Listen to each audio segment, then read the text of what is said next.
Secretary General, distinguished guests, ladies and gentlemen, I'm deeply honored and humbled to accept the United Nations Military Gender Advocate of the Year Award on behalf of my esteemed colleagues in MONUSCO and my home country, India. Serving as the engagement platoon commander in MONUSCO has been a privilege beyond measures. This award is special to me as it recognizes the hard work put in by all the peacekeepers working in MONUSCO's challenging environment. The engagement teams serve as a face of our contingent within the community, tirelessly striving to reach out to every segment of the DRC population. We had the opportunity to engage with the communities on topics ranging from women health and education to childcare, gender equality, women employment, and combating the sexual violence in conflict, along with interactions on various skill development programs to foster the self-reliance. A gender perspective in the UN peacekeeping is essential for an effective, inclusive, and a sustainable peace process. Women and girls are disproportionately affected in the conflict, facing increased risk and abuse. The need of the hour is to mainstream the women in nation building, particularly in sectors of security and governance.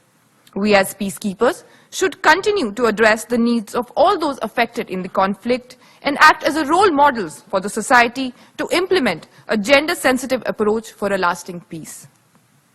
None of these achievements would have been possible without the unwavering support of my dedicated engagement platoon, particularly Major Soumya Singh, my second-in-command.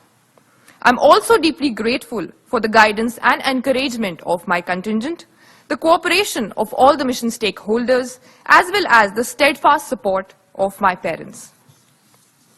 I extend my heartfelt gratitude to MONUSCO for appointing Captain Cecilia Arzua, the recipient of the United Nations Military Gender Advocate Award in 2022, as a gender advisor and mentor for the engagement platoons in MONUSCO.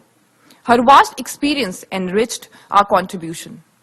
I encourage the United Nations and the member states to tap into the rich network this award has created.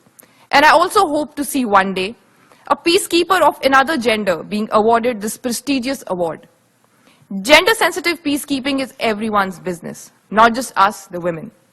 Peace begins with all of us in a beautiful diversity.